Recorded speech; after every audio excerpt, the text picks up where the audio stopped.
bonjour. Je présente mon dernier livre paru en avril 2020, Métamorphose de la ville, de Romulus à Le Corbusier. Alors, tout d'abord, j'explique un petit peu dans quelle trajectoire ce livre s'inscrit par rapport à mes autres ouvrages. J'ai publié depuis les années 80 quelques centaines d'articles, pas très loin de 1000, et en 2007, Inventaire de la modernité, un essai sur la ville, sur la politique et sur la société, sur différents aspects de la société. Je parle notamment de sexualité, de l'évolution de la communication dans nos sociétés, voilà. J'ai ensuite publié plusieurs carnets. Le fond du cachalot, une allusion à Moby Dick, un gros volume de carnets philosophiques et littéraires, là aussi où j'explore les différents aspects de la société, les différentes mutations sociologiques, anthropologiques que nous connaissons. Le front du cachalot a été suivi par une sorte de deuxième tome de carnet qui s'appelle La tyrannie de la transparence, puis Chronique des temps modernes, puis soudain la postmodernité.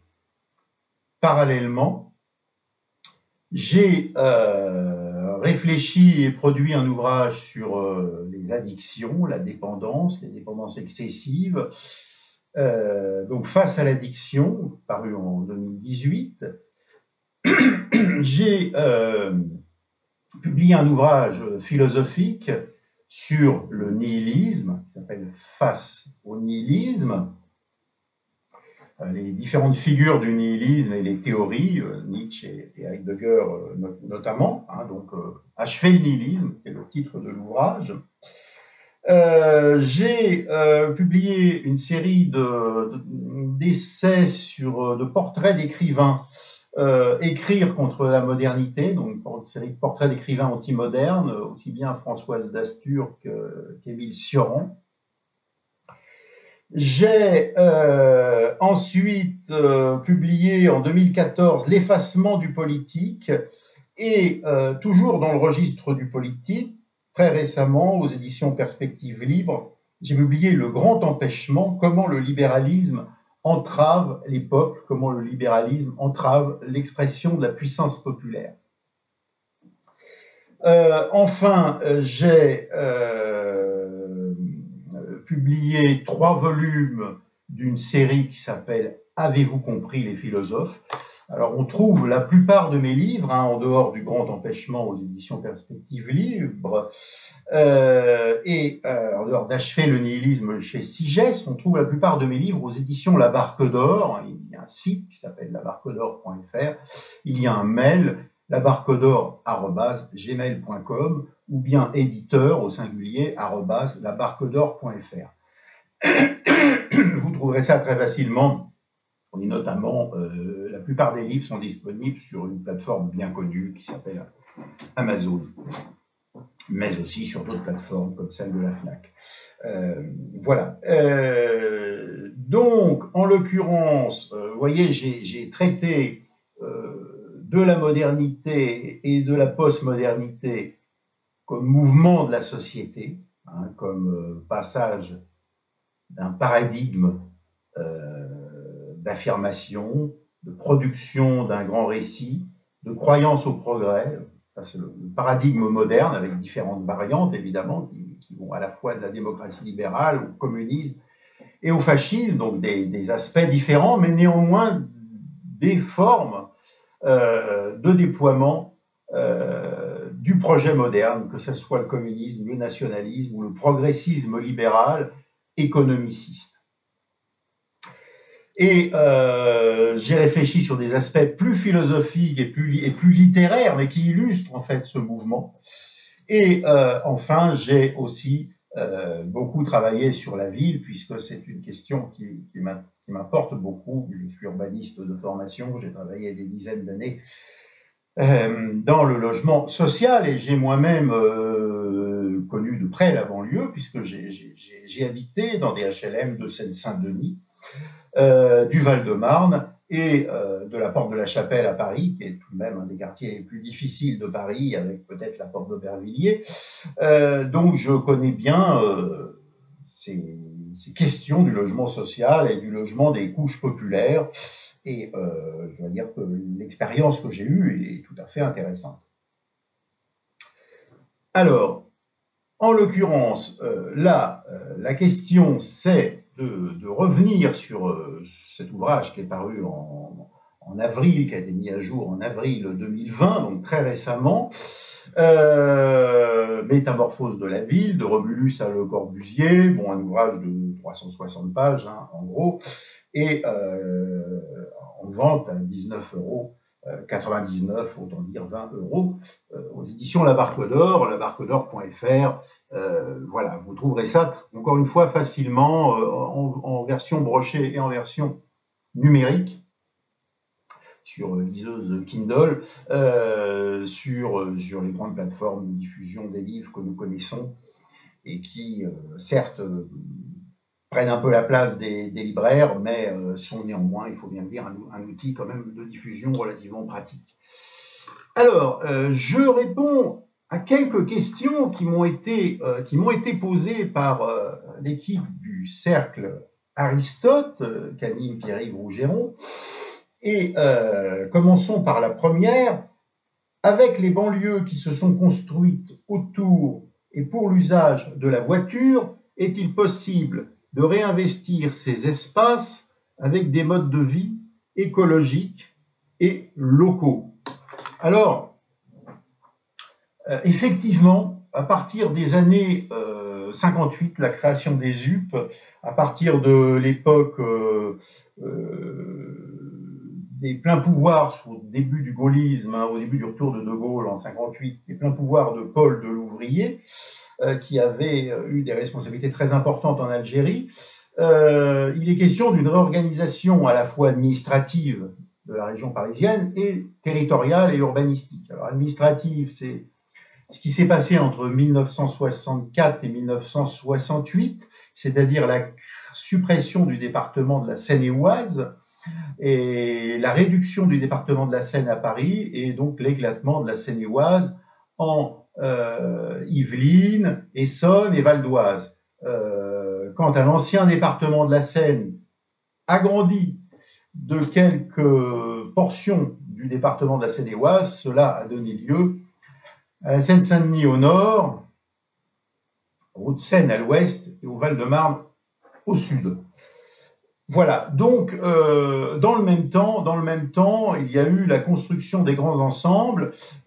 Effectivement, comme le suggère la personne qui m'interpelle avec cette question, une surestimation des possibilités de la voiture. C'est-à-dire que l'idée, c'était qu'avec les 30 Glorieuses, tout le monde pourrait avoir une voiture et le prix du pétrole était censé rester bas pendant longtemps. Et donc les grands ensembles ont été construits très souvent dans des endroits qui ne sont accessibles qu'en automobile. Ça a bien entendu pas mal d'inconvénients. Et les grands ensembles, en fait, sont le produit de cette possibilité technique qu'a été l'automobile, mais aussi de la croyance que l'automobile était le mode de transport le plus adapté. Donc on a supprimé les tramways, on n'a pas fait beaucoup d'efforts pour les transports en commun. Les efforts sont revenus vers le milieu des années 70.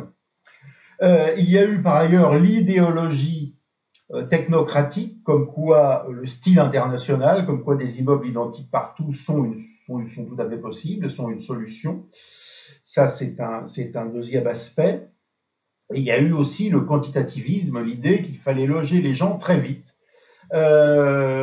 quitte ensuite à abandonner les immeubles qui ont été construits. Sauf que effectivement, ces immeubles qui étaient conçus pour finalement une occupation assez rapide de 10-15 ans sont souvent restés en place bien plus longtemps, même s'ils ont été réhabilités. Donc il y a eu l'idéologie Le Corbusier, la voiture et la facilité technocratique de prévoir des grands projets immobiliers déconnectés de tout projet fin des architectes. Voilà ce qui s'est passé donc pour ce qui est de l'usage de la voiture. Alors, Peut-on réinvestir ces espaces avec des modes différents? Oui, mais il faut absolument viser la mixité, c'est-à-dire à la fois un mélange d'usage du vélo.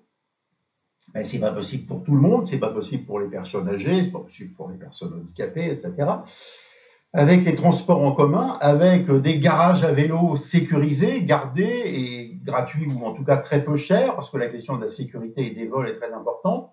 Je pense aussi qu'il faut favoriser, à mon avis, le deux roues motorisé, qui pollue peu en fait, ce qu'on oublie souvent. Et je crois aussi qu'il y a encore place pour la voiture, mais effectivement, il faudra en arriver à des toutes petites voitures, en quelque sorte des 2 chevaux améliorés, très peu chers, qui coûteraient 2 000, 3 000 euros en maximum, et qui suffisent pour la plupart des déplacements urbains, où on n'a pas besoin de voitures qui vont à 180 km/h. Donc voilà ce que je réponds à cette première question. Seconde question, la ville est-elle devenue une réalité trop complexe pour espérer l'organiser, l'orienter? N'y aurait-il pas trop d'hétérogénéité d'usage et de style de vie au sein des espaces urbains pour convenir à tout le monde? Alors, bon, cette question, la ville est trop complexe pour l'orienter et la maîtriser. Moi, je dirais surtout que une ville trop grande devient trop complexe. Donc, la question est celle de la taille. Et une ville trop complexe est ingérable. Alors, on essaye toujours de trouver des solutions techniques, mais en fait, on n'y arrive pas. La ligne 14 marchait bien, on est en train de prolonger la ligne 14, elle marchera mal. Le super métro est un projet qui évidemment marchera mal. Pourquoi? Eh bien parce qu'à chaque fois qu'on a prolongé des lignes de train de manière démesurée, il y a tout le temps des problèmes. Prenez la ligne C, il y a eu une interconnexion, elle part du sud de l'Essonne, elle traverse Paris, elle repart vers le Val d'Oise. Dès qu'il y a un problème à l'extrême sud, cela a des répercussions à l'extrême nord de la ligne et réciproquement. Donc, il n'y a pas de solution dans le gigantisme. Il faut faire des lignes plus petites et des connexions à pied, mais pas des lignes qui traversent la région parisienne de bout en bout. C'est impossible techniquement. On ira forcément à l'échec, comme l'a parfaitement montré le philosophe et par ailleurs polytechnicien Olivier Rey. Donc, halte au gigantisme, autrement, on n'arrivera à rien de valable, on aura des pannes sans arrêt. Regardez à quel point, d'ailleurs, il y a des régressions dans les transports. Il y a 30 ans, la Ligue C connaissait 4 semaines à peine de travaux Castor, de travaux tous les ans. Maintenant, elle en connaît 6 semaines. Elle connaît X week-ends de travaux Castor et néanmoins, elle marche très mal. Très souvent, il n'y a plus de train après 9 h du soir, après 21 h. C'est un vrai désastre. Il y a eu des sous-investissements considérables, mais il y a eu aussi la volonté de faire des lignes énormes qui passaient d'un département à un autre, qui traversaient 3 ou 4 départements. Or, cela, le gigantisme, cela ne marche jamais. Quant à la question de l'hétérogénéité d'usage, il faut bien voir que les gens recherchent la proximité de mode de vie, la proximité de mœurs. Les gens aiment entre eux, que ce soit les riches ou que ce soit les populations des catégories plus populaires. Donc c'est vrai que la ville inclut forcément un certain brassage et certains passages d'une classe sociale à une autre, mais il ne faut pas s'illusionner. La réalité de l'homme, c'est qu'il veut être proche de ses semblables. Il y a toujours des phénomènes d'identification. Et donc, de ce point de vue, qu'il y ait des différences, des hétérogénéités de style de vie, de mode de vie, c'est inévitable et ce n'est pas un drame, ce n'est pas quelque chose qu'il faut voir comme un drame. Troisième question, j'utilise le concept de réurbanisation, ce qui est étonnant. Vous parlez dans votre livre de réurbanisation, ce qui est étonnant de prime abord, car on a l'impression que l'urbanisme n'a jamais été aussi présent dans le discours public. Pouvez-vous expliquer ce qu'est selon vous l'urbanisation dans un sens général d'une part, et d'autre part une réurbanisation dans le contexte des villes d'aujourd'hui? Alors, effectivement, quand je parle de réurbanisation, je veux dire par là qu'il faut réurbaniser des espaces comme les banlieues qui ont perdu de l'urbanité. C'est-à-dire, en quoi les banlieues ne sont-elles pas assez urbaines? Eh bien, tout simplement parce que très souvent, elles sont basées sur une monofonction, elles sont monofonctionnelles. Par exemple, les grands ensembles, il n'y a que de l'habitat, il n'y a pas d'activité, il n'y a pas au rez-de-chaussée ni de café, ni d'atelier, il n'y a pas de commerce. On en a parfois rajouté depuis, mais dans toute la conception classique des grands ensembles, de 1958 à 1975, en gros, ce genre de choses manque. Donc, réurbaniser, c'est rajouter une diversité d'activités, c'est-à-dire mettre des usines, des ateliers à côté des logements. Et c'est aussi en finir avec d'énormes zones d'activité, en général très éloignées des centres-villes, à 30-40 km, qui sont des endroits complètement déserts, où il n'y a que de l'activité économique, mais absolument aucun logement. Il y a de plus en plus d'activités industrielles qui ne sont pas tellement polluantes, et donc il est possible de retrouver une certaine mixité. Et surtout, malheureusement, la France s'est terriblement désindustrialisée. Vous savez que l'industrie qui faisait 20-25% du PIB il y a 30 ans ne fait plus qu'à peine 10%, ne représente qu'à peine 10% du produit intérieur brut. Donc, nous en sommes là-dessus à un pays, nous sommes dans un pays complètement désindustrialisé, et il faut absolument réindustrialiser la ville, mettre partout des ateliers, des petites activités, des PME, des petites et moyennes industries. C'est absolument fondamental. Quatrième question, on me demande quelles sont selon vous des réussites récentes d'urbanisme, s'il y en a. Alors, il y en a beaucoup.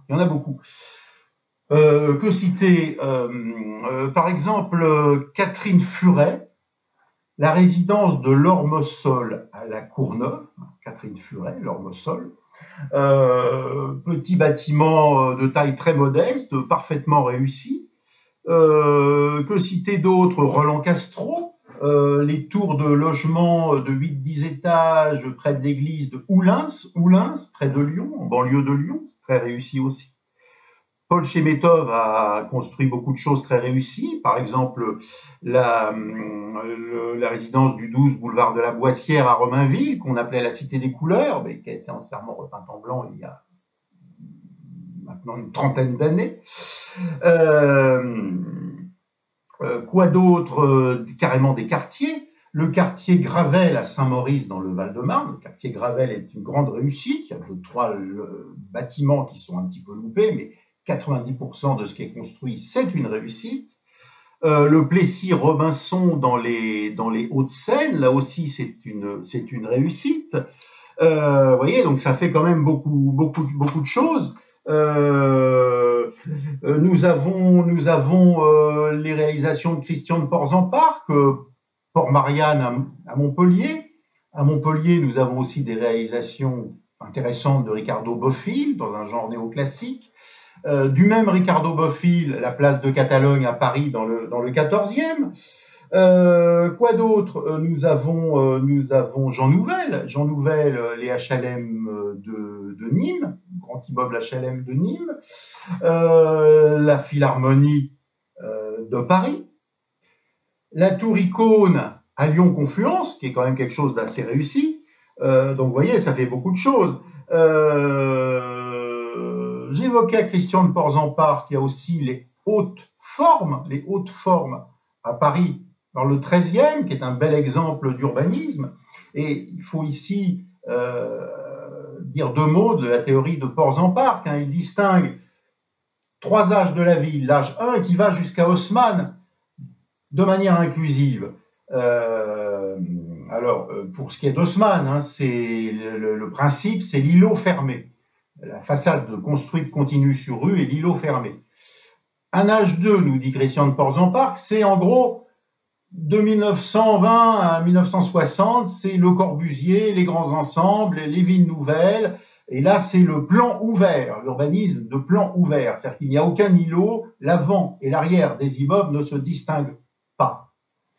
Et il y a ce que Christian de Portzamparc appelle l'âge 3, et parmi ce 3e âge de la ville, il y a en quelque sorte le schéma théorique qu'il défend, qui est intéressant, qui est l'îlot ouvert, c'est-à-dire qu'après l'îlot fermé haussmannien, après le plan ouvert des grands ensembles, l'îlot ouvert, c'est-à-dire qu'à la fois c'est un îlot, mais il n'est pas aussi fermé, refermé sur lui-même que l'îlot haussmannien, donc il y a plus d'aération, il y a plus de vue, etc.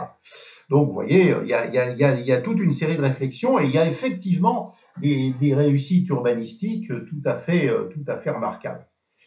Donc voilà ce que je souhaitais dire dans un premier temps, et je compléterai toutefois cette discussion sous une autre forme de vidéo complémentaire. Donc, métamorphose de la ville, de Romulus à Le Corbusier. Je vous indique mes sous-titres parce que c'est aussi la dimension polémique de mon livre, hein. Je dis non aux mégavilles, non à l'obésité urbaine. J'explique que la grande ville n'est pas la même chose que la belle ville, que au contraire le très grand est souvent du trop grand. Je plaide pour arrêter l'étalement urbain, hein, pour qu'il y ait des bornes à l'urbanisation des villes, pour qu'elles cessent de manger la campagne, pour qu'on arrête d'artificialiser les sols. Je dis donc, retrouvons la mesure de la ville, refusons les villes trop grandes, hein, je le répète, démétropolisons, c'est la même chose que de refuser les villes trop grandes.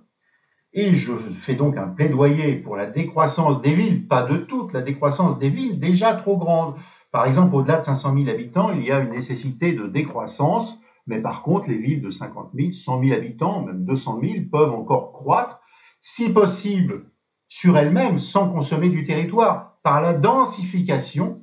Ne caricaturons pas la densification, le 15e et le 16e sont 5-6 fois plus denses que la Courneuve, et c'est 10 fois plus cher, et c'est incontestablement pourquoi c'est 10 fois plus cher, parce que c'est 10 fois plus agréable. Donc réfléchissons à cet aspect. Un point technique et une anecdote.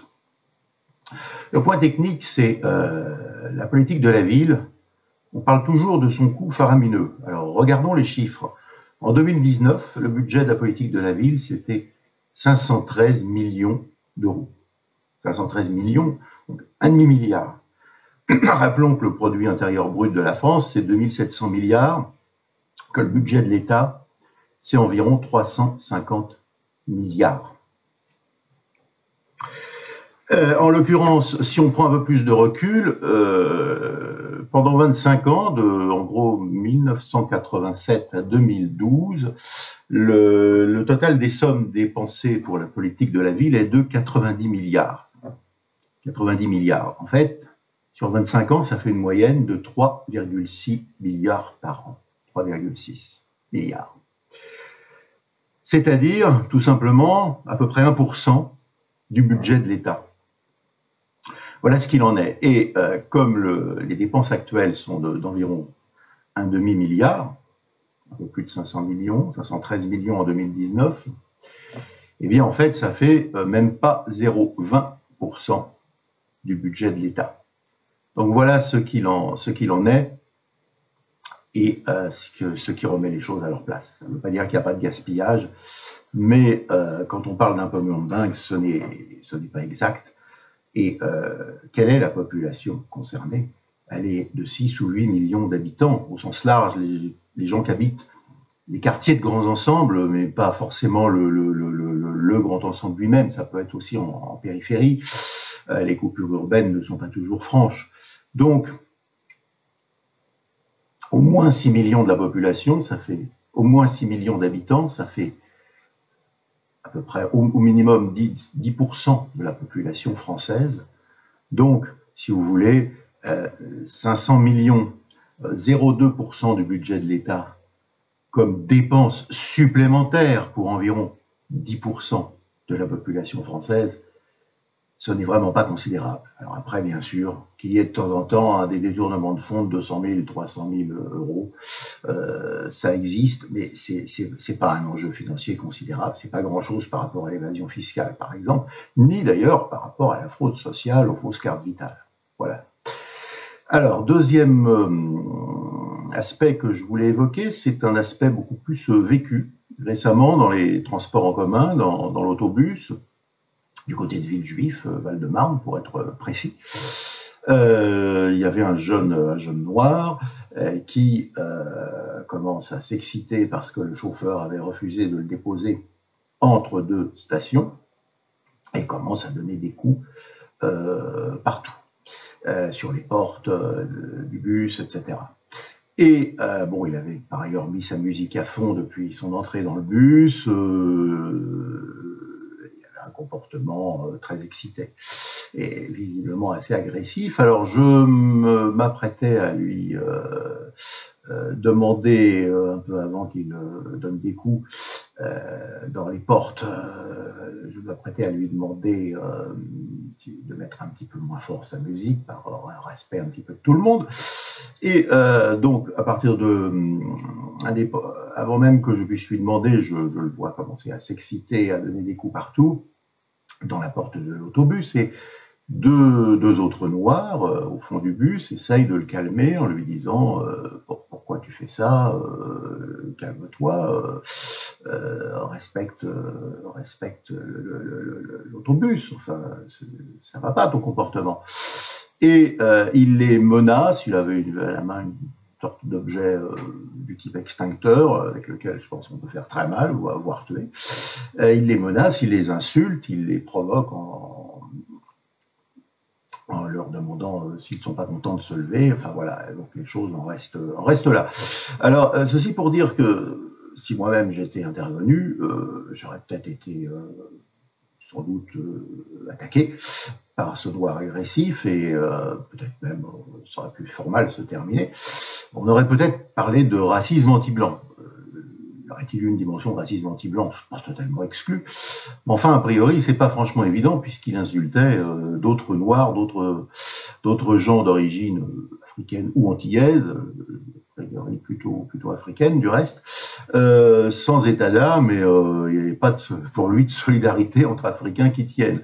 Donc vous voyez ce que je souhaite indiquer par ce témoignage, c'est tout simplement qu'il faut quand même être assez prudent sur le racisme anti-blanc. Je ne dirais pas jusqu'à dire qu'il n'existe pas, il y a quelques cas, mais c'est en fait très rare. C'est en fait très rare. Si vous voulez, dans l'autobus, j'ai les cheveux blancs, extrêmement fréquent que des jeunes Africains me proposent spontanément une place assise, vous voyez. Donc, ils n'ont visiblement aucun problème avec le privilège blanc, ils ont tout simplement le sens traditionnel du respect des gens d'un certain âge, vous voyez. Donc, ne surestimons pas le racisme anti-blanc qui me paraît extrêmement anecdotique, hein, pour avoir vécu 3 décennies dans des banlieues populaires, qui me paraît très anecdotique, très rare, peut exister, mais c'est très rare, très marginal, et soyons conscients qu'il y a tout simplement de la racaille qui devrait être mise hors d'état de nuire. C'est pas une question raciale. Voilà, donc le témoignage que je souhaitais vous apporter, voilà. En 2010, le site numérique Europe Maxima m'avait posé quelques questions sur la ville. Et j'ai jugé utile de reprendre ces questions qui étaient tout à fait pertinentes et d'y répondre à nouveau en fonction des évolutions ou de ce qui a pu confirmer ou non, du reste, mon analyse de l'époque. Donc je reprends ces questions. De l'après-guerre aux années 1960, la France a été dans l'obligation de développer son parc de logements pour répondre aux besoins de la reconstruction du baby-boom et aux flux migratoires, retour des pieds noirs et immigration du Maghreb notamment. Une migration qui a été complétée par une migration africaine subsaharienne. Comment a été gérée la crise du logement et comment a-t-on décidé les nouvelles politiques d'urbanisme à mener? Alors, en fait, après-guerre, il y avait un gros retard de construction. L'entre-deux-guerres est une période de faible construction. Il y a eu essentiellement la loi Loucher qui a, en 1928, favorisé la construction de pavillons, mais tout ça a été absolument insuffisant à permettre aux Français de se loger décemment. L'après-guerre, le redémarrage de la construction a été lent. Il s'est accéléré à partir de 1953 avec le plan du ministre Pierre Courant. Et en fait, on doit la mise en place de tous les outils qui ont créé l'urbanisme des années 60, on le doit à la 4e République avant 1958.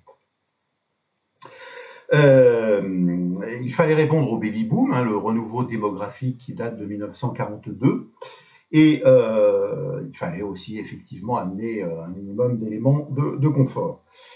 Toutefois, cela a donné un urbanisme sans âme, un urbanisme de l'étalement urbain, des quartiers avec insuffisamment de moyens de transport, mal reliés les uns aux autres, parfois reliés à Paris, mais mal reliés l'un à l'autre dans la même banlieue.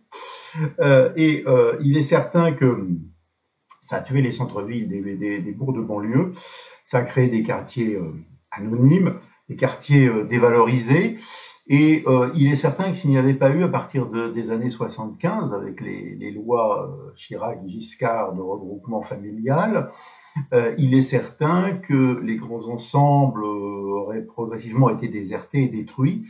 Et en fait, puisqu'ils ne se construisaient plus, à partir de 74, il n'y a plus du tout de construction de grands ensembles, donc on gère l'existant.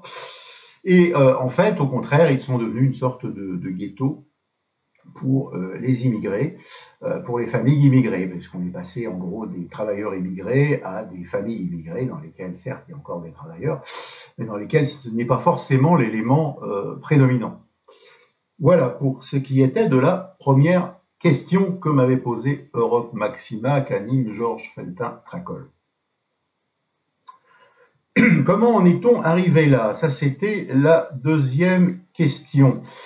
Alors, en l'occurrence, on en est arrivé là parce que les technocrates de la Ve République, notamment Paul Delouvrier, ont sauté par-dessus les banlieues existantes, les proches banlieues comme Aubervilliers, Montreuil, etc., pour construire des grands ensembles, pour urbaniser des banlieues lointaines qui étaient auparavant agricoles au fin fond de la Seine-et-Marne ou de ce qui était encore jusqu'en 1964 la Seine-et-Oise. Donc effectivement, volonté de faire du neuf, volonté de ne pas se confronter aussi politiquement au pouvoir politique des proches banlieues, qui étaient essentiellement dominés par le Parti communiste à l'époque, et par ailleurs l'idéologie urbaine fonctionnaliste, consistant à dire qu'il n'y a pas besoin de faire de l'esthétique urbaine, qu'il faut simplement répondre à des besoins, répondre en quelque sorte à des fonctions. Une esthétique proche de Le Corbusier, inspirée de Le Corbusier, et ça se prêtait beaucoup plus à des constructions dans un espace vide qu'à la restructuration de la banlieue existante. Troisième question, des erreurs ont-elles été commises dans les années 50, 60 à 70? Si oui, lesquelles? Ont-elles concerné d'abord le domaine architectural ou urbanistique ou les deux? Alors, parmi les erreurs, il y a eu l'insuffisance de transports en commun, pas assez de gares, pas assez de bus, pas assez de tramways, etc. Il y a eu aussi la création de grands ensembles à cheval sur plusieurs villes, c'est-à-dire auquel ne correspondait pas une responsabilité politique précise d'un seul maire, dont tout cela, les responsabilités étaient en fait diluées. Il y a aussi le fait que l'architecture des grands ensembles fait que l'avant des grands ensembles ressemble à l'arrière, qu'il y a une profonde monotonie, ce qu'on appelle le plan ouvert. Cette architecture a des dimensions aussi souvent excessives, avec des immeubles de 400 mètres de long, parfois de près d'1 kilomètre de long. Je ne crois pas avec des immeubles de 10, 12 étages, parfois plus.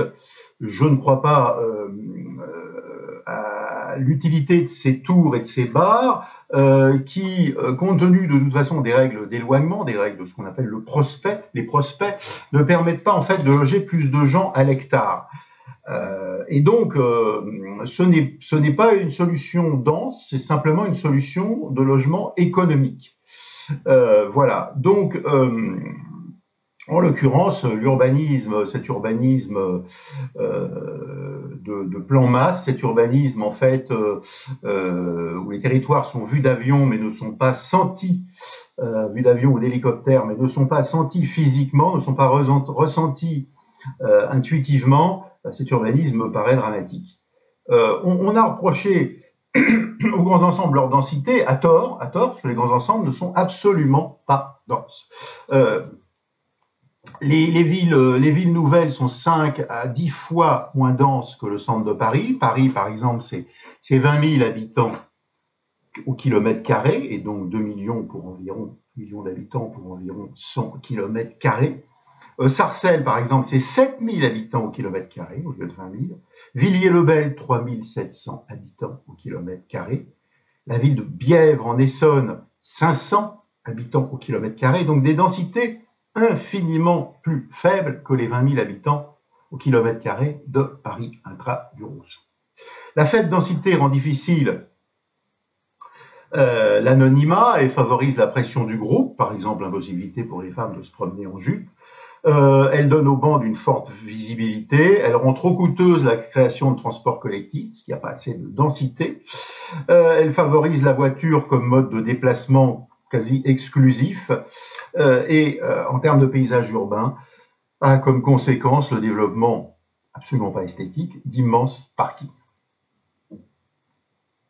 Les erreurs ont été avant tout urbanistiques.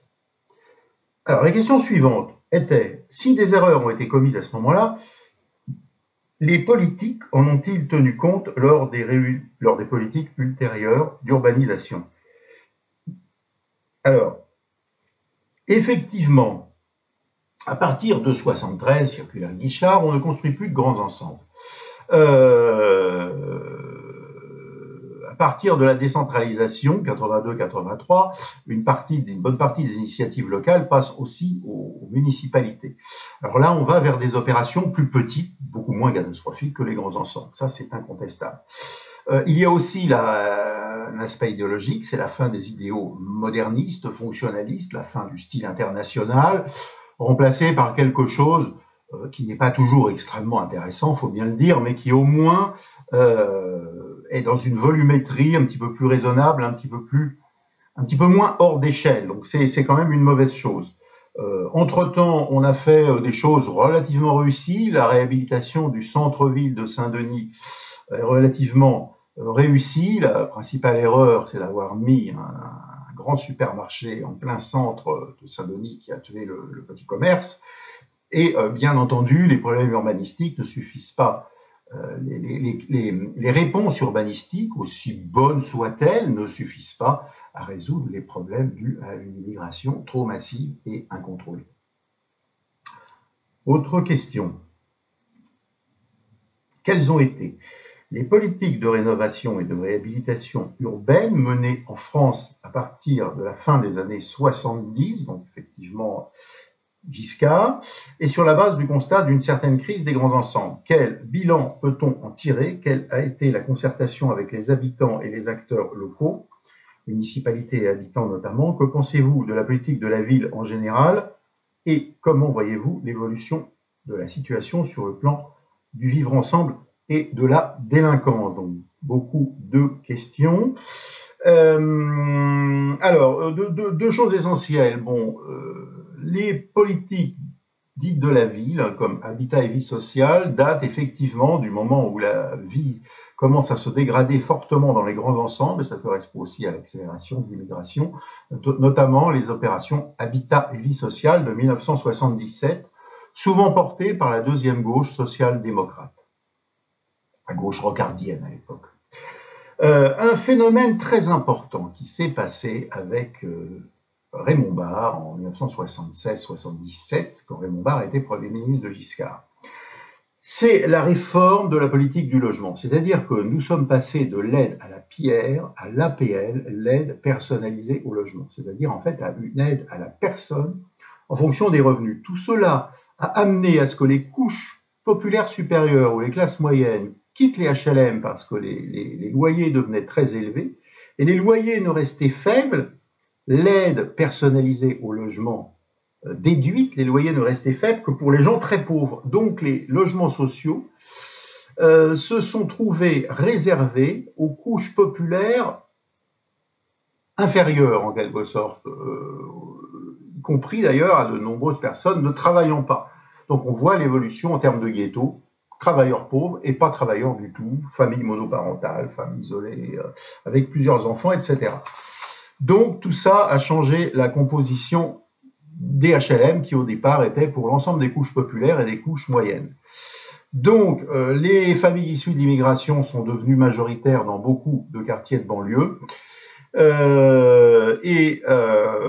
Même s'il y a eu des réhabilitations parfois relativement réussies, il ne faut pas oublier que les gens vivent dans les logements avant d'habiter ces logements. En fait, à partir de la fin des années 70, il y a un développement des dégradations faites par les parties des habitants, faites par une partie de la jeunesse de ces grands ensembles. Tout ça donne lieu aussi à la politique du développement social des quartiers, DSQ, développement social des quartiers, mis en place à partir de 1980 par le gouvernement Pierre Mauroy. Donc travail éducatif, travail de prévention de la délinquance, police aussi de proximité.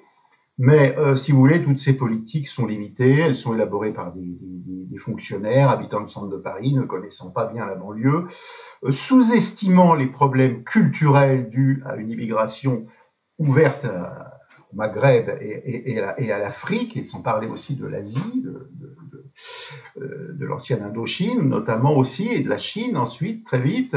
Et donc, il y a aussi eu le souci de ne pas faire de vagues, le clientélisme, l'aide aux associations sans regarder quelles sont celles qui font du prosélytisme, notamment religieux, et celles qui font un travail sérieux.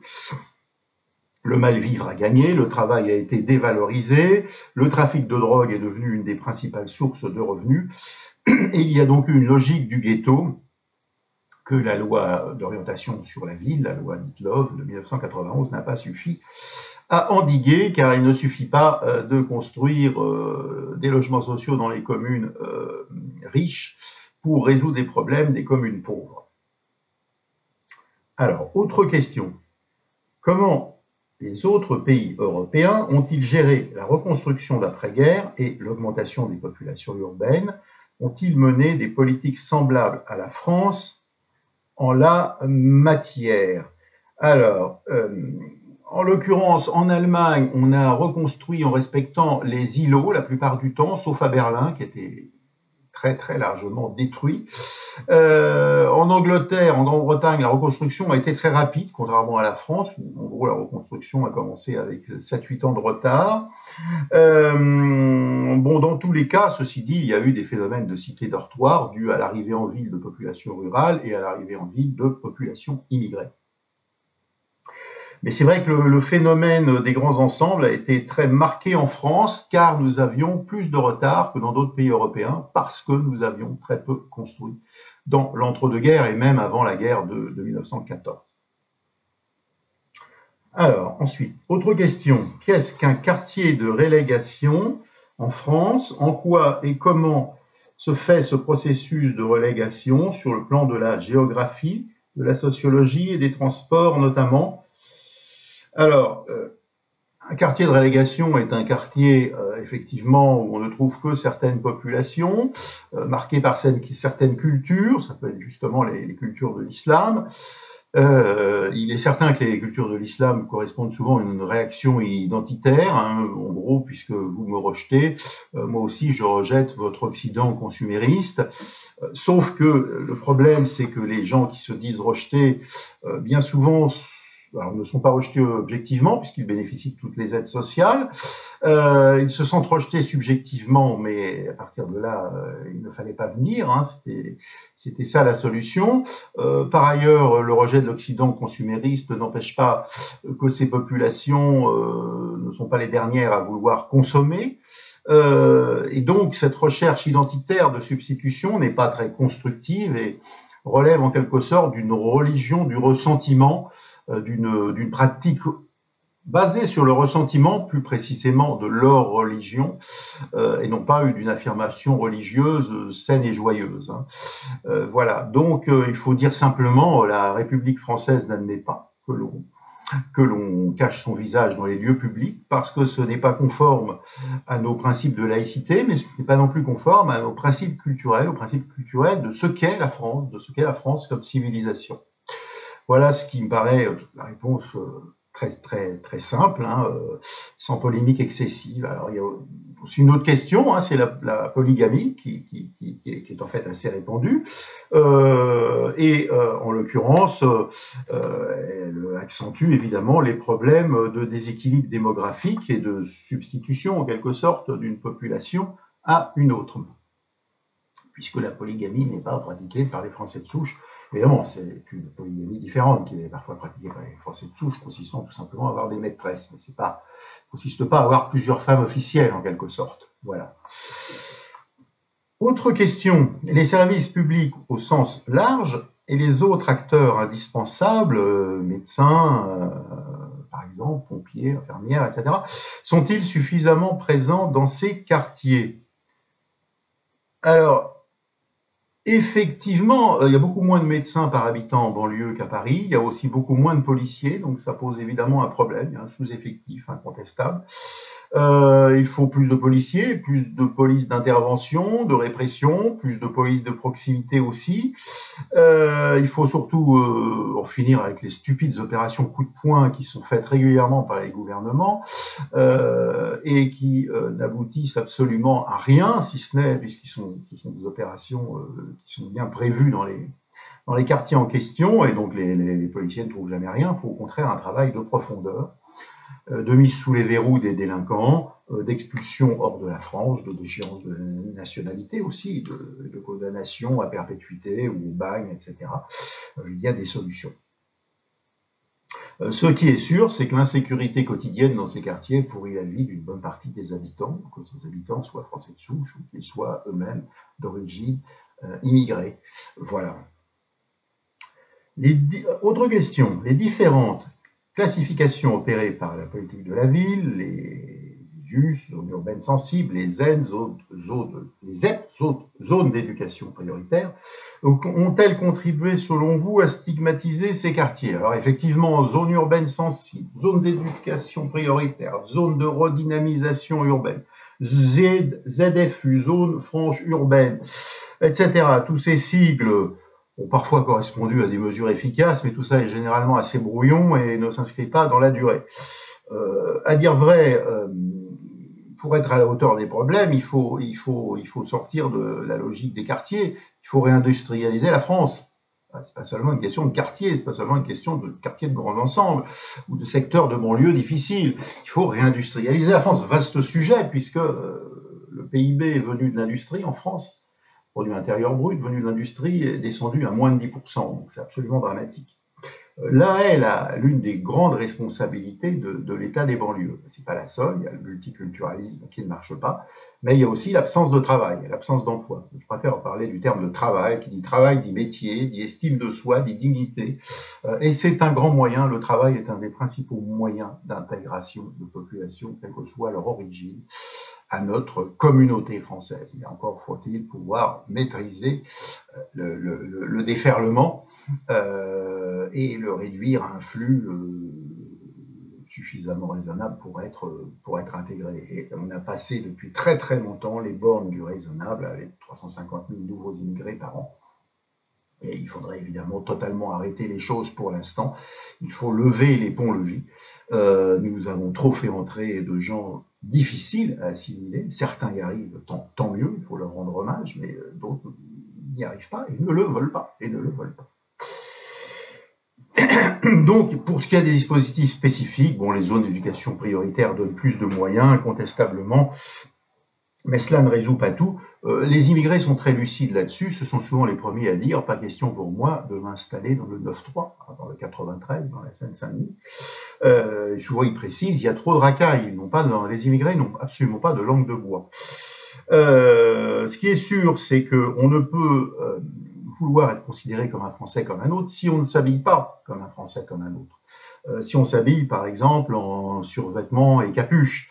Encore une fois, ces quartiers immigrés se sont stigmatisés tout seuls, en quelque sorte, par la faute, pas tous les habitants, mais d'une partie de leur jeunesse, par la faute incontestablement d'une partie de leur jeunesse, très souvent d'origine immigrée.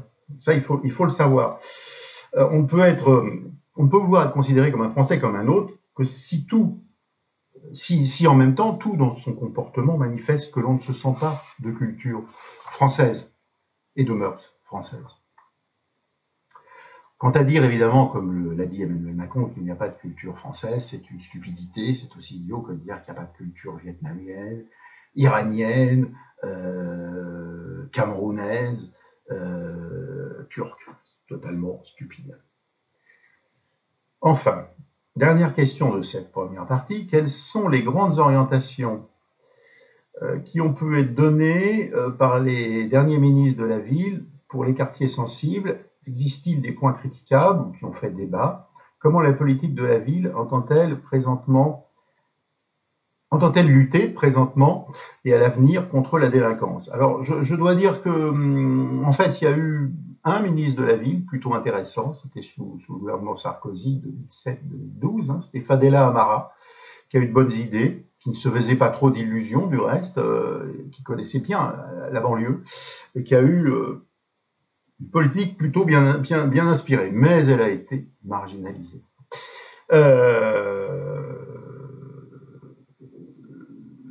Ensuite, bon, on a eu tous les projets de Grand Paris, hein, qui ont commencé dès Nicolas Sarkozy, le projet de Grand Paris, notamment de Christian Blanc, toutes les élucubrations de Jacques Attali sur Paris prolongé jusqu'au Havre. Tout ce gigantisme ne correspond pas aux besoins des populations.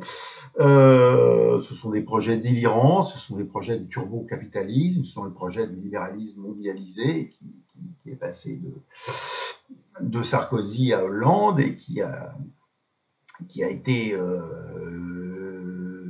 qui est le grand projet d'Emmanuel Macron.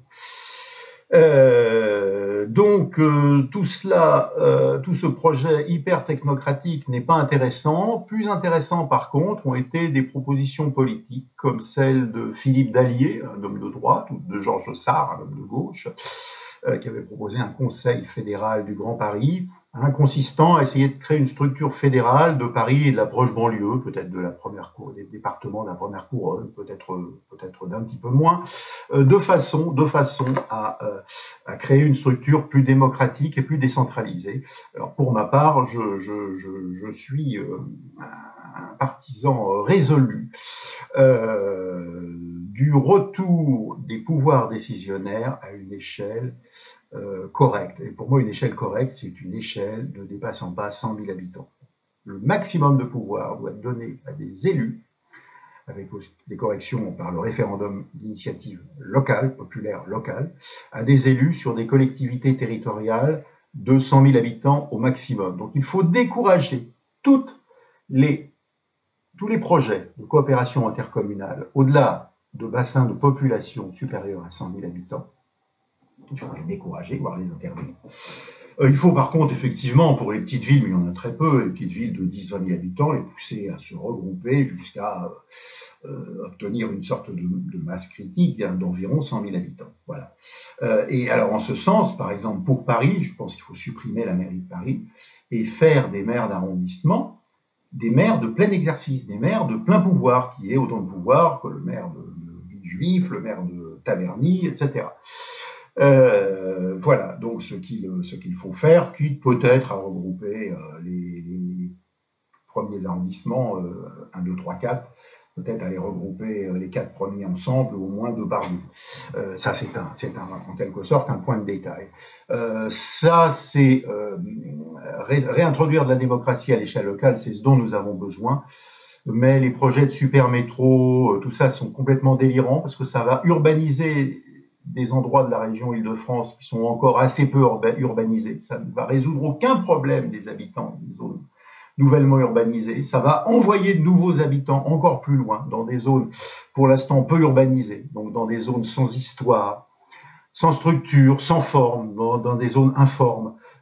Et vraiment, l'homme a besoin de forme. L'homme ne peut pas vivre dans une sorte de grande plasticité permanente, dans un monde tout le temps en travaux. L'homme a besoin de forme, de pérennité, de sécurité et de stabilité.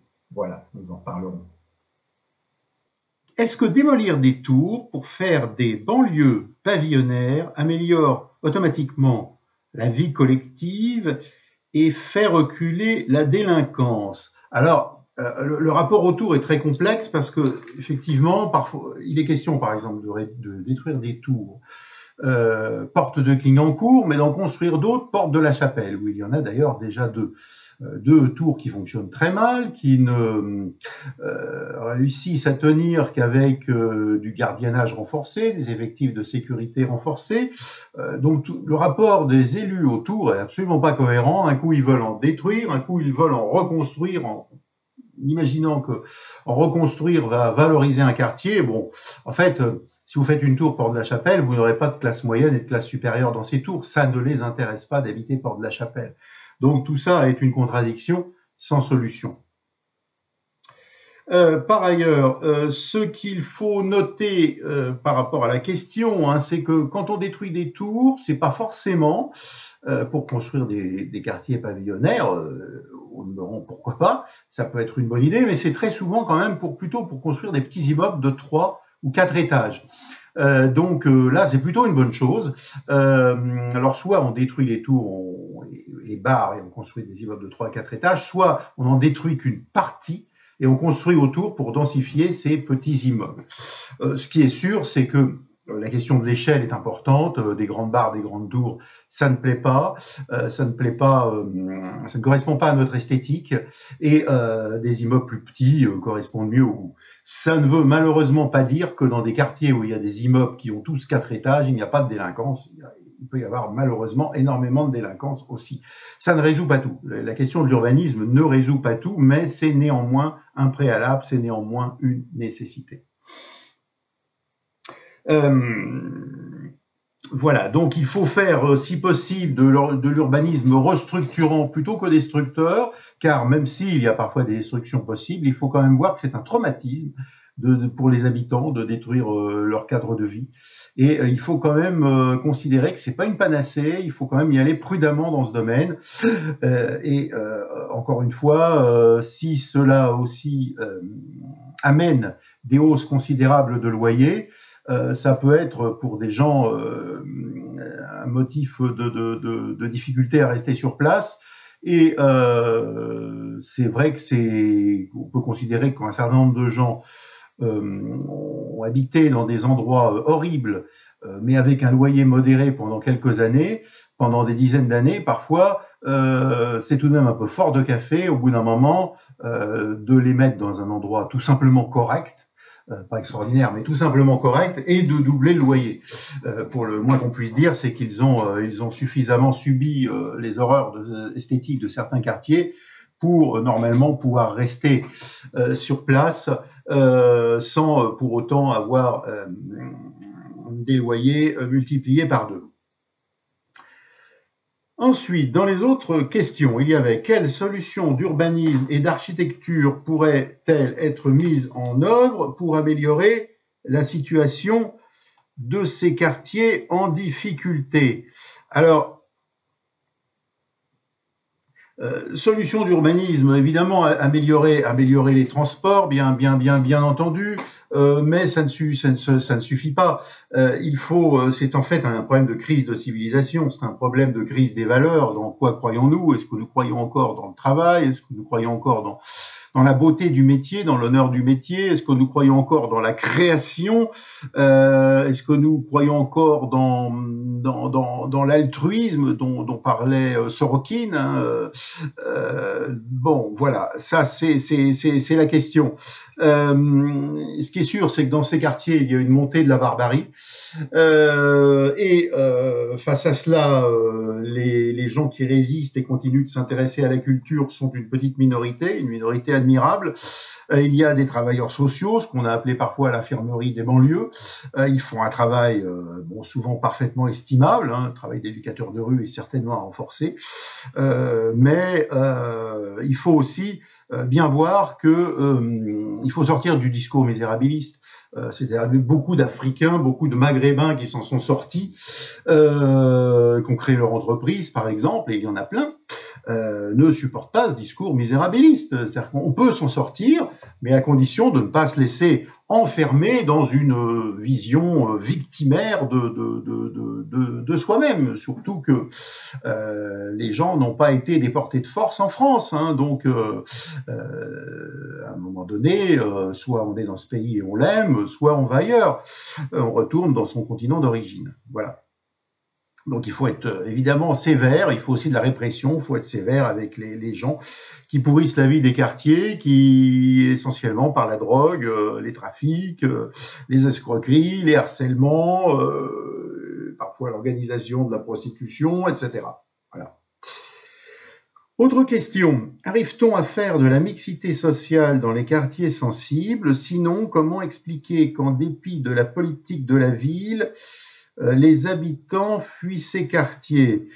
Alors effectivement, il y a beaucoup moins de mixité qu'à une époque dans les quartiers, puisque au fond vous aviez dans des banlieues actuellement très populaires comme la Seine-Saint-Denis, vous aviez des chefs d'entreprise, par exemple, il y a 100 ans, même il y a 80 ans, 60 ans. Bon, maintenant, vous avez beaucoup moins de mixité sociale, vous n'aurez pas un ministre qui habite Aubervilliers. Et donc, tout le monde, hypocritement, ne parle pas du problème de l'immigration, mais se débrouille pour habiter dans des quartiers où il n'y a pas, entre guillemets, trop d'immigrés. On ne le dit pas, mais en fait, chacun fait comme ça. Donc là, il y a beaucoup d'hypocrisie et ça fait un bon moment que depuis pas loin de 20 ans qu'il n'y a plus d'élus communistes, par exemple, qui habitent les quartiers HLM. Donc chacun, même les gens qui se prétendent proches du peuple, cherchent un peu à se protéger d'une trop grande proximité du peuple. Voilà. Voilà ce que l'on peut dire. Question suivante. Le problème d'anomie au sens de la désagrégation des règles de vie en collectivité, la désagrégation du lien social, oui. Le problème d'anomie des quartiers sensibles est-il résoluble uniquement dans des politiques étatiques, est-ce un problème qui va au-delà, un problème culturel? Alors, en fait, le problème d'anomie, c'est le problème effectivement de manque de valeur. Alors, si vous voulez, beaucoup de gens ont quitté leur continent d'origine, l'Afrique par exemple, parce que justement, ils ne trouvaient plus le cadre rassurant de sécurité culturelle qui les aurait incités finalement à rester. Alors, de ce point de vue, évidemment, il est difficile pour eux de trouver une sécurité culturelle dans le pays d'accueil, alors que dans des circonstances plus favorables, dans leur pays d'origine, dans le continent où ils étaient des gens de souche, des souchiens, si je puis dire, des gens de souche, eh bien, ils n'avaient pas trouvé cette sécurité culturelle. Donc, ce n'est évidemment, la situation des immigrés, bien entendu, n'est pas facile. Personne ne le prétend. La situation des indigènes français ne doit pas pour autant être rendue plus difficile parce qu'ils ne sont pas responsables de cette situation. Voilà. Donc, pour en revenir à la question, surtout de ce manque de valeur, de ce manque d'objectifs dans la vie, d'objectifs sains, évidemment, d'objectifs sains, ça concerne surtout les jeunes. Et ce qui doit être géré, c'est ce que Luc Bronner avait appelé dans son livre La loi du ghetto, c'est tout simplement un problème hormonal. C'est en ce sens que, comme le dit Christophe Guilluy dans son dernier ouvrage, arrêter l'immigration permettrait au moins, dans une certaine mesure, de stabiliser ce problème hormonal d'une jeunesse qui est en nombre excessif dans certaines cités HLM. Si vous voulez, la croissance des cités HLM, elle a été complètement folle. Si vous voulez, la ville d'Orly avait 7 000 habitants en 1954, 13 000 dans les années 62 et 27 000 en 1968. Ça correspondait au baby-boom français à partir de 1942. Redressement démographique qui a commencé pendant la guerre, les années érotiques, je ne sais pas, disait Patrick Buisson. En tout cas, redressement démographique qui a commencé pendant la guerre. Et pour le coup, évidemment, s'il n'y avait pas eu l'immigration, les grands ensembles seraient devenus déserts. Les grands ensembles, au contraire, sont devenus essentiellement des lieux où sont logées les populations d'origine immigrée. Donc, on ne peut pas dissocier les questions de la banlieue des questions culturelles liées à l'immigration. Ça ne veut pas dire pour autant que sans immigration, il n'y aurait aucun problème en banlieue, parce qu'il resterait quand même un problème, c'est souvent la laideur, la profonde laideur de la banlieue. Et ça, c'est un vrai problème. L'homme a besoin de la voûte étoilée du ciel, l'homme a besoin de beauté, l'homme n'a pas seulement besoin de promotion sur des pâtes à tartiner. pense même qu'il n'y a pas du tout besoin de ce genre de choses. C'est d'une décivilisation, c'est une descente anthropologique, c'est une décroissance anthropologique, c'est le contraire du perfectionnement de l'homme, de l'ingresso, c'est-à-dire du développement à partir d'une racine du vivant. Hein, voilà. Donc voilà ce que l'on peut répondre à cette question sur la limite des politiques étatiques. Bien sûr qu'il y a une grosse limite des politiques étatiques qui est tout simplement le travail culturel pour assimiler les gens qui peuvent être assimilés et renvoyer chez eux ceux qui ne veulent pas du tout être assimilés au cadre de notre civilisation. Alors, question suivante. Quel rapport ont les habitants des quartiers sensibles avec leur lieu de vie? Quel est l'état du lien social dans les quartiers sensibles? Comment évolue-t-il ces dernières années? S'il y a une dégradation de celui-ci, c'est-à-dire du lien social, à quoi peut-on l'imputer? Bon, alors, les gens aimeraient aimer leur lieu de vie, mais c'est difficile. C'est évidemment très difficile parce que justement, il y a cette question que j'évoquais de la laideur, et puis il y a surtout la question des incivilités, les jeunes qui urinent dans les ascenseurs qui deviennent des caches à drogue, etc.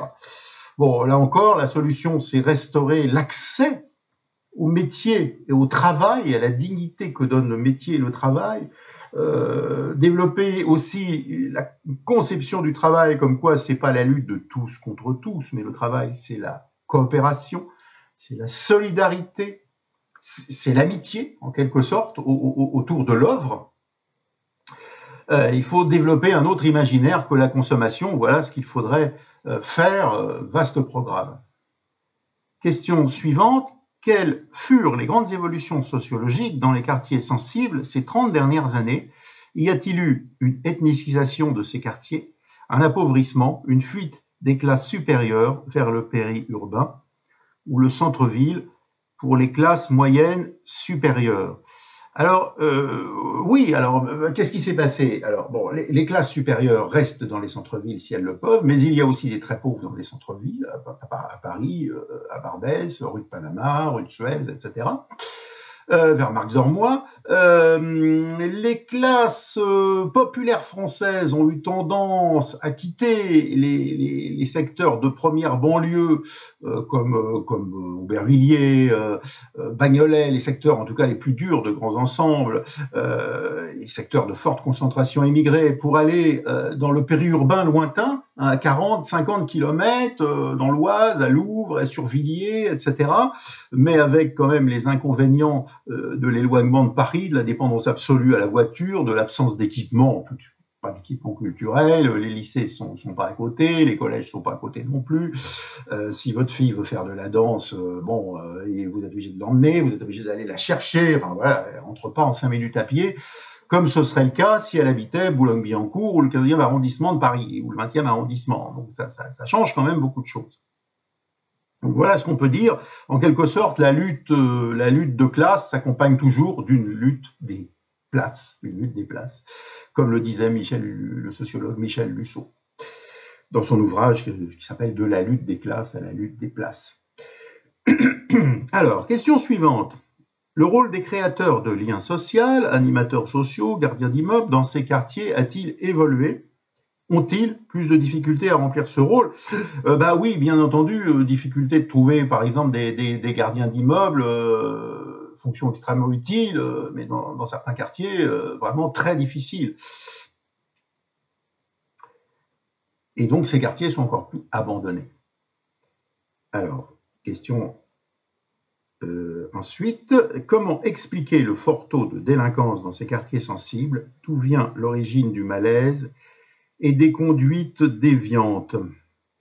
Alors, il y a l'appétit pour la société de consommation, la fascination pour tous les objets de consommation, l'envie d'avoir le dernier portable, quitte bien entendu à le voler, quitte à agresser quelqu'un, quitte à laisser cette personne blessée ou mourante sur le trottoir. Donc ça, c'est vraiment la fin des valeurs. Il y a une responsabilité de la société française qui a dit aussi en passant du nihilisme passif au nihilisme actif, que finalement les truands avaient des excuses, qu'ils n'étaient pas si truands que ça, et finalement en contrepartie que les gens honnêtes quelque part n'étaient pas si éloignés des truands, sauf qu'ils étaient plus hypocrites. Si vous voulez, le brouillage des polarités franches, le brouillage des oppositions, le brouillage du clivage net, honnête, malhonnête, tout ça a favorisé la délinquance dans les quartiers, dans les banlieues de l'immigration. Hein, donc, des délinquances qui, en plus, a porté sur des gens victimes de l'immigration, qui est forcément un traumatisme. L'immigration, c'est un traumatisme, c'est une pathologie sociale. Si vous voulez, on n'est pas fait pour immigrer en masse. Ça ne se fait jamais sans pathologie. Regardez l'histoire des États-Unis au 19e siècle. C'est l'histoire de nombreuses pathologies sociales. Donc, il faut être extrêmement lucide là-dessus. Il ne s'agit pas de dire, c'est pas les immigrés en tant que tels, en tant qu'ils sont originaires de tel pays, qui sont porteurs de tels gènes de délinquance. Absolument pas. Simplement, dans une société traditionnelle, ils sont comme tout le monde, ils sont cadrés. Dans une société complètement éclatée, où il n'y a plus de cadre, par définition, ils sont hors cadre. C'est une évidence anthropologique. C'est pas, ça répond pas à la psychologie des peuples. Les Arabes seraient ceci, les Turcs seraient cela. Non, les Arabes en tant que tels sont pas pires que nous, ni mieux. Les Turcs non plus. Simplement, il se trouve que les Arabes qui sont chez nous sont des Arabes déracinés, et c'est pas facile à porter. C'est ça le problème. C'est ça le problème, la difficulté. Donc, ce qui est très frappant aussi, c'est qu'on brûle maintenant tous les symboles de la culture, hein, les bibliothèques municipales, les écoles, etc. Bon, donc il y a tout ce que nous révérions, tout ce dont j'ai bénéficié dans les années 60, l'école républicaine, laïque, chose absolument magnifique. Eh bien, pour l'instant, ce n'est plus respecté. C'est absolument dramatique. Alors, c'est pas l'immigré travailleur de 40 ans qui brûle, lui, c'est plutôt sa camionnette que les jeunes brûlent. Hein. C'est pas celui qui bosse sur les chantiers du bâtiment qui est délinquant, c'est le jeune gamin, le parasite de 12 à 18 ans, qui, en plus de détruire son quartier et de brûler les voitures de ses voisins, parce que c'est pas les voitures des ministres, hein, qui pourrit la vie de son école, de son collège, de son lycée. Donc, cette jeunesse des émeutiers explique aussi la peur des bavures qu'a la police. Alors, nous en arrivons aux dernières questions, c'est l'avant-dernière. Comment les pouvoirs publics répondent-ils, dans le cadre de la politique de la ville, à ces difficultés sociales? Les dispositifs en place soulagent-ils les habitants de ces quartiers en difficulté sociale? Pourrait-on optimiser les réponses apportées? Alors, on connaît les réponses officielles, c'est aider les associations, ces fameuses associations dans lesquelles il y a le meilleur, mais aussi parfois le pire. L'isolement des quartiers, en fait, arrange tout le monde, hein, parce que finalement, ils mettent, entre guillemets, le bordel chez eux, mais pas ailleurs. Hein, donc, on ne met pas le paquet en éducation, mais surtout en répression et en prévention. Donc répression et prévention, il faut absolument les deux. Et c'est vrai que la République ne croit plus en elle, alors qu'elle croyait en elle, par exemple, à l'époque des SAS, hein, des sections administratives spéciales de la guerre d'Algérie. Et pourtant, ces sections administratives spéciales, ça n'a pas suffi. Ça n'a pas suffi, et pourtant, la comparaison n'est pas absurde, parce qu'en Algérie, il y avait un pied noir pour dit arabe musulman, et dans certains quartiers de banlieue, eh ben, le nombre de Français de souche par rapport aux étrangers, qui sont évidemment pas forcément arabes, hein, mais par rapport à la multitude des étrangers de toute origine, africaine, asiatique et autres, eh ben, elle est parfois de 1 à 10, hein, elle est parfois de cet ordre. Hein. Il suffit de prendre des transports en commun pour le voir. Hein, voilà. Donc, évidemment, des élus ont été lucides. Ce fut le cas il est décédé de Claude Dillin, qui était maire socialiste de Clichy-sous-Bois. C'était le cas de Catherine Arenou, maire de Chanteloup-les-Vignes. Mais les élus de terrain sont souvent découragés. Alors, dernière question. D'une manière plus générale, est-ce que les habitants, est-ce que ce sont les habitants qui font le lieu de vie, ou est-ce que c'est le lieu de vie qui fait les habitants, ou encore un peu des deux? Alors, c'est une question qu'on rencontre souvent. La misère a trouvé son décor, hein, dans la banlieue, mais c'est pas une misère matérielle, c'est une misère morale, une misère de l'imaginaire, une misère de l'affectif, une misère existentielle.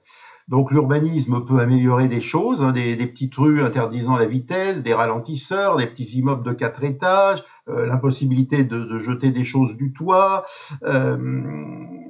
Tout ça est nécessaire. Il faut penser l'urbanisme aussi avec l'impératif de sécurité, c'est fondamental. Il faudra aussi créer une sorte de nouvelle garde nationale, une sorte de garde civique. Il y a des exemples d'urbanisme réussi, hein. Je crois que j'ai déjà cité l'Ormosol à la Courneuve, hein, de l'architecte Catherine Furet, c'est absolument remarquable. Quand les axes sont plus grands, il faut éviter que ça soit disproportionné.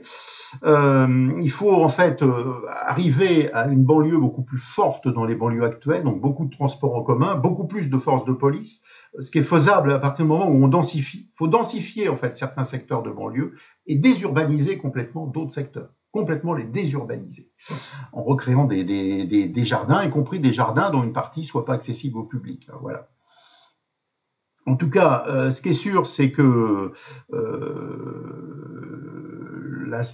il faut à la fois lutter contre l'étalement urbain et même se désétaler, hein, en quelque sorte, donc densifier certains secteurs de banlieue et désurbaniser carrément d'autres secteurs de banlieue, ça c'est absolument indispensable, et renforcer à la fois la prévention et la répression. Ça coûtera cher, mais pas plus que les milliers de voitures brûlées chaque année.